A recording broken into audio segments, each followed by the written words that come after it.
This Show What You Know quiz data meeting is dealing with our teacher, Ms. Harmony Lowe. She teaches 6th grade ELA, and we'll be discussing the skill of RL 6.3 that deals with character, change, and character motivation.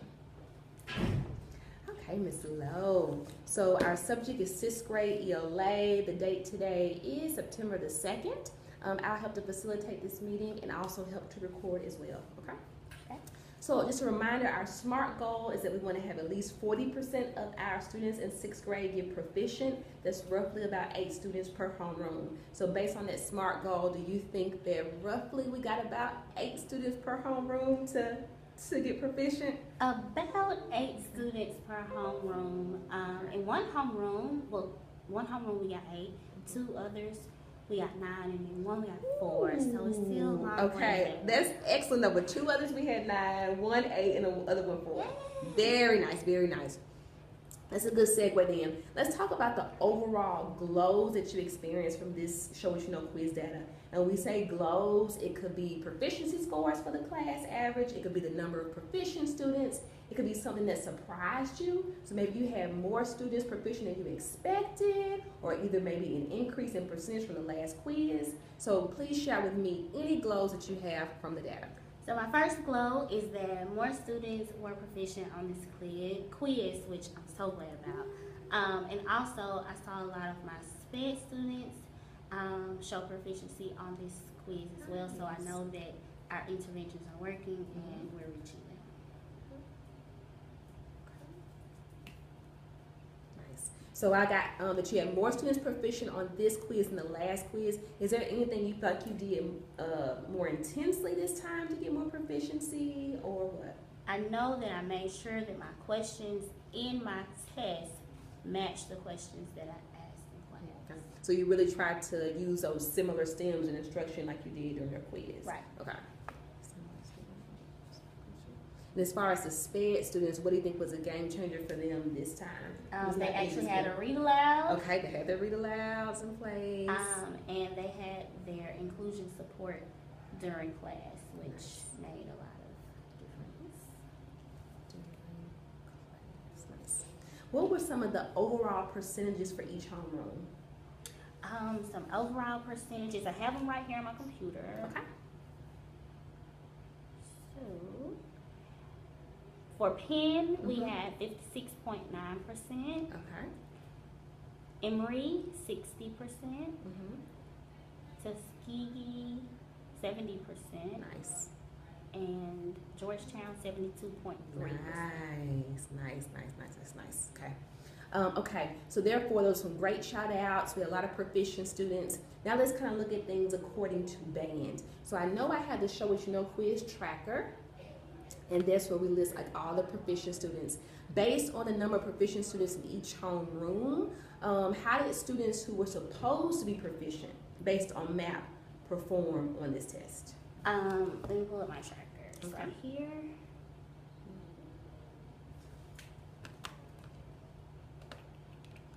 And so, actually, all students who were supposed to be proficient, they were proficient except for 1. So every student who was projected to be proficient was proficient except for 1 student. Yes, ma'am, except for 1. So I'll just shout out those names real quick. Please do. Nature, Eric. Casey didn't take the test today. She wasn't here. Tamisha, Durio, Victor, Marcus, Alfonso, and Edwin, Micaiah, Terrence, Gates, and Tariq. So they all were proficient, were not projected to be proficient. And I also had several students who were proficient. Oh, sorry, those who were proficient, they were projected to be proficient. But I had several who were proficient that weren't even projected to be proficient. And I'll shout them out real quick. India, Joseph, Jamarion, Jaden, Kenneth. Those are some of my SPED students. Branielle, Joshua. Like, there are a lot of them mistakes. Ayana Woods, she hasn't been identified as anything like being proficient or not proficient yet. Okay. So those are all my students who were projected, Very nice. that were not projected, I'm sorry, but still were proficient. Okay. So what I got from the first band is those who were projected to be proficient from math and who actually got proficiency on this quiz was 1, 2, 3, 4, 5, 6, 7, 8, 9, 10, 11, 12, 13, around 20 students. Around 20 students. Okay, around 20 students. The only students who were projected to be proficient but they were not was just one student from that the was band. Michaela Ferguson. One student from that band. And then those students who were projected to be below proficient based on math but who got proficiency, there was around 10 students. Right, around 10 students. Very nice. Very nice. Okay. So that's wonderful, Ms. Lowe. I'm very Yes. happy about that. Whew. Okay, you did a really solid job this week of teacher that. So now let's look at kind of some of the questions that were the most missed questions. So I'm gonna pull up my response frequency table. I know you already sent it to me in your data analysis as well. Yes, ma'am. So let me pull it up right now. Okay.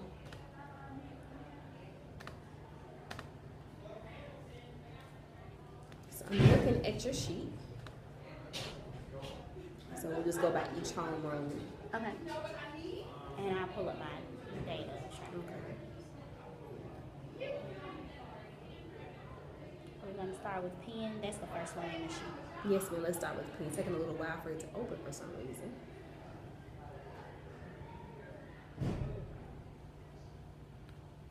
He's still responding. Yikes. We can just look at mine. Okay, I'll just look at your Here it sheet is then. right here. Yes, So I'm going to with record on P, mine. the most missed questions were number 5, number 10, number 9. Right. Let's turn to number 5. Okay. So number 5 says, which of these qualities most helps Luke Ellen achieve her goal of going on the fishing trip? So just based on your analysis, what do you think, why do you think the students might have missed this one? And also too, the correct answer was what? Jumped off. The correct answer was D, Okay. determination, and most students chose B, impatient. Okay, talk me through why most students might have chose impatient as a possible answer, what they might have gotten mixed up about. So it says here in the text that Llewellyn kept wanting to go, she kept asking to go, kind of insisting. So to some students, and that's a matter of perception, that may look like impatience, like I can't wait my turn to go on the fishing trip, because it says here that her brother went on the fishing trip a lot. Okay. So it may look like impatience. I can definitely see that. I can like, see yeah, I that. can see that as being a one. I can see that, but the correct answer was determination. And I think what best shows that this was the correct answer was that in the story, she was determined to be heard. Like, she was determined for her voice, her opinion to be heard by the adults, because they always wanted to take the boys' places, but she wanted to go, and she was determined to make them hear her side of the story. I agree with you. And then to Ms. Law, it says most helps Llewellyn achieve her goal. So like impatience is one thing, and she was impatient, but impatience didn't help her achieve her goal. Right. Determination helped her to achieve her goal. Right. So I think that's kind of where the catch is, because she did show that trait, and she did show this trait, but which one helped her achieve her goal? So what we're going to try to do in our reteach, we're going to try to design a question that's similar to this one, where it's like, how did this person achieve their goal? Right. So we'll design something around it for number 5, because they obviously know what character traits are present. That's huge. That's what you taught on this week. Right. But this one, certain character traits help to achieve certain goals. It's a little higher order. Right. Okay. What's the next one that they missed?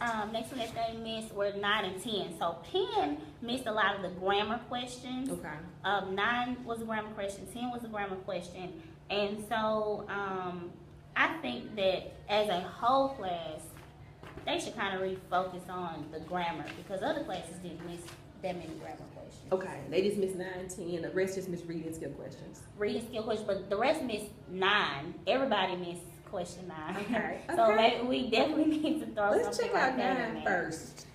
Okay. After Julio's soccer team won the championship, the coach and all the parents took blank out for pizza. Okay. I know this week you talked about, well, talk me through how you had to kind of respond to this misconception this week.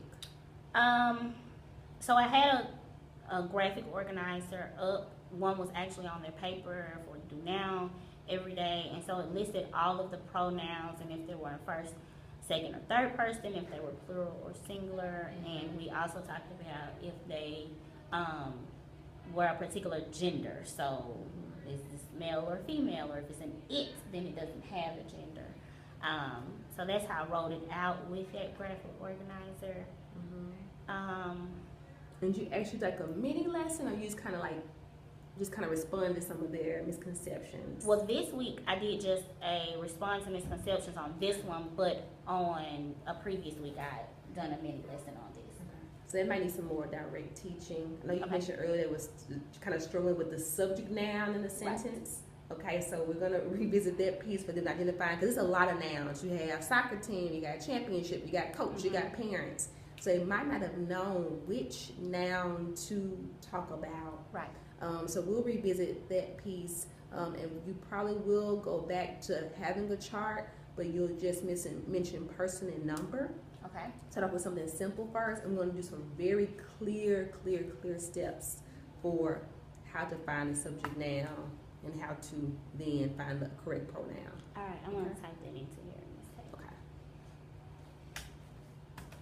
So the first step, of course, is like find the subject noun of the sentence. Find the noun that's the subject of the sentence.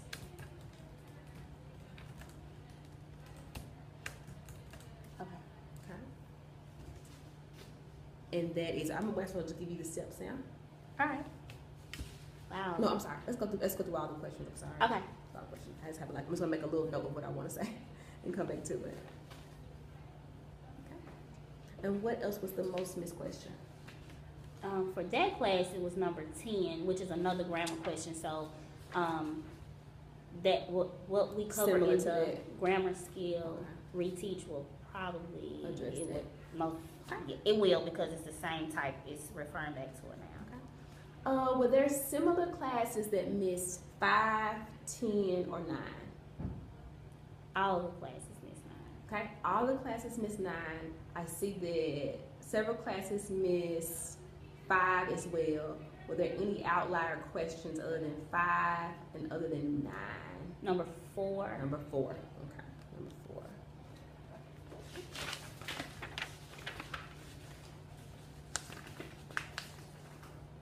Number 4.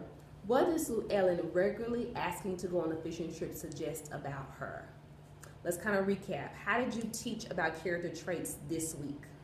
I listed some character traits, and then we had a graphic organizer which had them identify character traits by how they respond to certain situations. So they had a question with 4 answer choices. Then in the next one, they had the plot element, because we covered plot this week as well. Okay. And then how did they respond to this plot element? And by determining how they responded to the plot element, the student came up with a character trait for that character based on how they responded to this part of the plot. So if I steal, my character trait is that I'm a thief. That's what they did. And so then that character trait helped them to choose the correct answer for the A, B, C, or D question. Gotcha. So it's about 4 steps. So there was a focus. I said they did well on the plot element pieces. There was a focus on the character, their response to a certain element in the plot, and then what character trait is revealed. Right. Okay. So it was a huge focus on response, which is very important. It seems like this question focuses on just their actions at that time, rather than their response to a situation. So I think we may need to talk more about indirect characterization. And I even noticed from observations this week, students were really relying on direct characterization and stuff like that. So we're going to talk about indirect characterizations for that reteach part, without the elements of plot, because they mastered the elements of plot as it relates to this, but without using the plot language.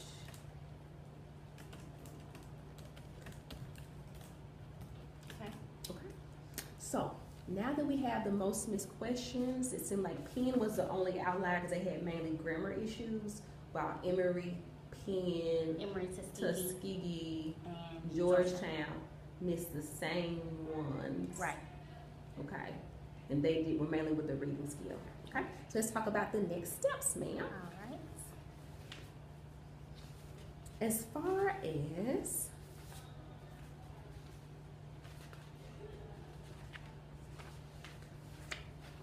the read teach goals for grammar. For this particular read teach, let's kind of break it down into some steps so they're more aware of what to do when they see the subject noun in the sentence. So how about we start with these steps? Let's do step 1.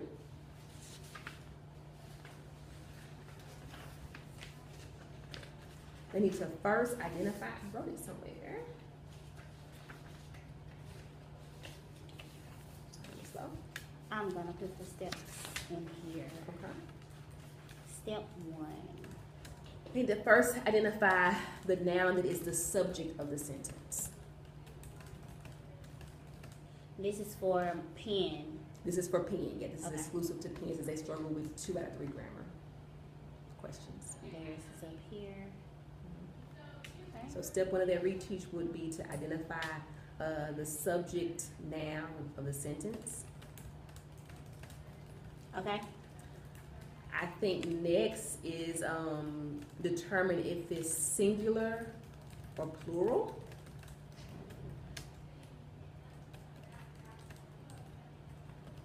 Step 3. Determine the person. So whether it's in first person, second person, or third person. And they are familiar with those pieces? Right. Okay. That should be, the graphic organizer is still looking like that. Okay. And the last step is to select a pronoun that matches the person and number of the pronoun.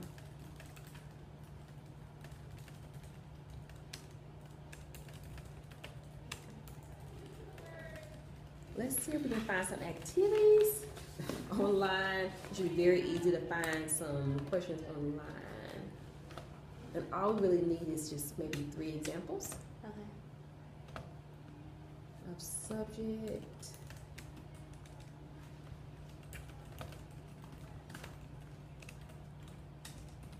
Pronoun, practice, number, and person agreement.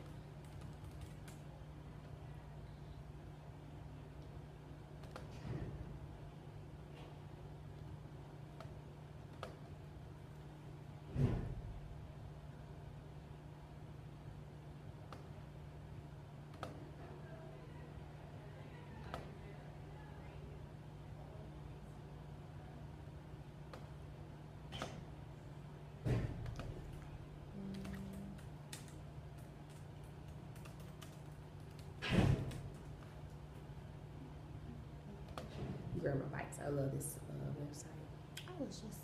I thought I was just on there. I guess I wasn't. Why don't you use, see the examples I have in gray, the italicized examples? Yes. Why don't you just use those examples Okay. to the website? Here it Mhm. is.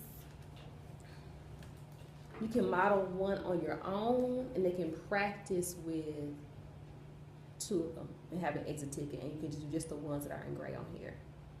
Chomp, chomp. Chumpdom.com. I'm looking for the actual /terms / pronoun agreement. So just choose these first 3. It won't let me go there. Terms.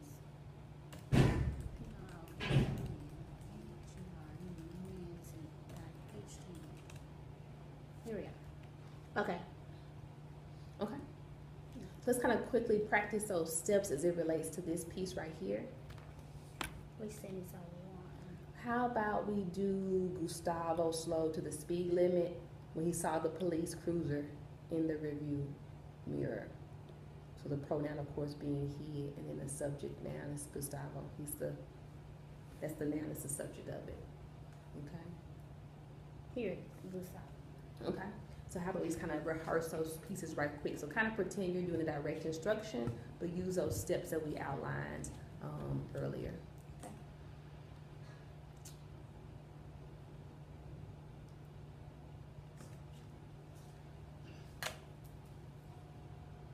All right, and they are trying to find he. They're trying to choose he as the correct pronoun that should replace Gustavo. Okay. And we know that Gustavo is a subject because he's doing the main action inside of it. And so just kind of speak to that. Okay. So step one. So, class, we're going to learn 3 steps to determining which pronoun we should use. And so our 3-step process is our first step. We're going to identify a noun that is the subject noun of the sentence. Look at my computer, but keep your steps up. There we go. Identify the noun that is the subject pronoun of the subject noun of the sentence. So when we have the sentence, Gustavo slowed to the speed limit when he saw the police cruising in the rearview mirror. There are lots of nouns in there. And but let's leave this one blank, so we'll leave it blank and we'll have some choices below. Okay. Let's do like that. So I'm looking for my subject now. What's the subject of this sentence? I'm thinking to myself, I know the subject comes at the beginning and it's my main noun in the sentence. And so I'm looking at the beginning of my sentence. It's what the whole sentence is about. Who, what, my person, place, thing, or idea that the whole sentence is about. So I know my whole sentence is about Gustavo. So he is my subject. So I'll go ahead and underline Gustavo. Okay. Now, step 2, I'm going to determine if it's singular or plural. Let me go to my anchor chart. That's here on my paper. That's right there on the wall. Okay. Look at my anchor chart, and I know Gustavo is one person. So we're not talking about many people. So he's going to be singular because singular means one person. And so I'm going to stay under the singular column on my anchor chart. And I need to determine if it's first, second, or third person. Gustavo is a person. It's not including myself.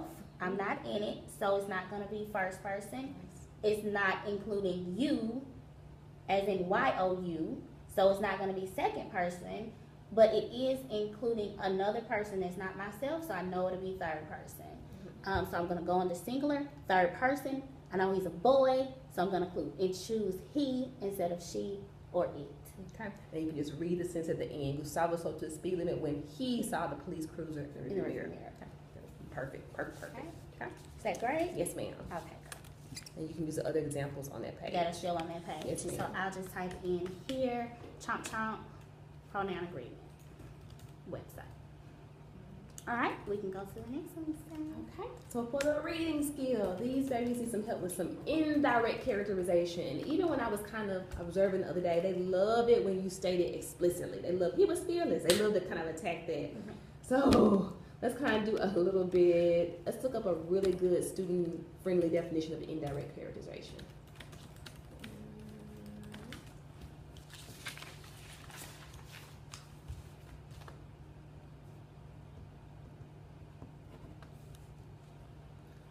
Say the personality of the character is revealed through their speech, thoughts, and actions. Let's just keep it really simple. Okay. Speech, thoughts, and actions. Or you can even say speech, actions, and thoughts. That spells sad. Maybe that'll be like a good, maybe really corny. That we got a good, or whatever, good acronym to remember. Their speech, their actions, and their thoughts. Okay. So I would give them the exact definition of indirect characterization. Okay. And say, hey, we can learn a lot about a character's personality by their speech, their actions, and also their thoughts. So just like we did on last week, we saw how a character responded to a situation in the plot, and we identified the plot. We had to make some inferences about what that person is like. I use the example that what if you're walking in the mall or something and someone gives you a dirty look? You might say, oh, that person is rude. Well, their actions, they never said anything to you. They never announced, I'm a rude person, but their actions, their looks show me that they may be somewhat of a rude person to give a snarl or a ugh to somebody they don't even know. So we're gonna focus on actions and thoughts and what they reveal, but we just won't be using the plot element pieces. Kind of just break it down to them like that. Okay. Let's see if we can find. I'm gonna look in this book. This is my favorite book. Can I show this to the front? It's my favorite too. So it's very good for, not so great for tests, but it's very good for like some quick recap strategies. I'm gonna find the IELTS 6.3. IELTS 6.3. And you can tell them too, like step 1, and you may want to type this, Miss Lowe. Step 1, well, for you only, you're gonna give them a very clear definition for indirect characterization. Here you Okay, thank you. And then for step 1, they're going to underline the specific action Step 1, specific action. they're looking for in the question.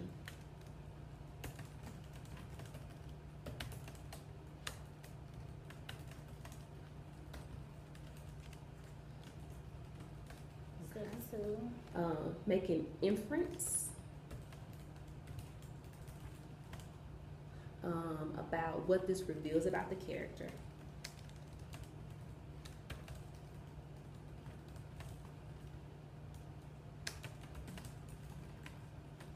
You can just say in parentheses for them, just say text plus schema or text plus background knowledge in case I forgot what an inference is.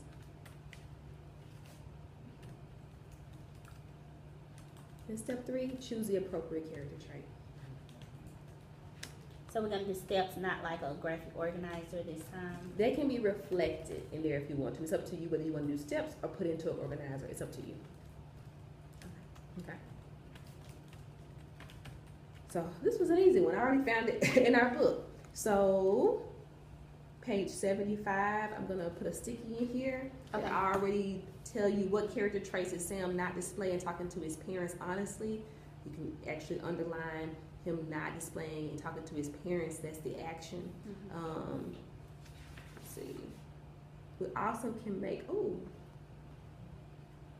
like that question too. I can do that in my direct instruction because it still needs to have one for direct instruction. And I would change this one just a bit. I wouldn't say the not. I would say Okay. what character traits does Sam display in talking to his parents? It'd be Okay. step 1. Let me underline the action did. He kept talking to his parents honestly about his tryout and his questions. That's what he did.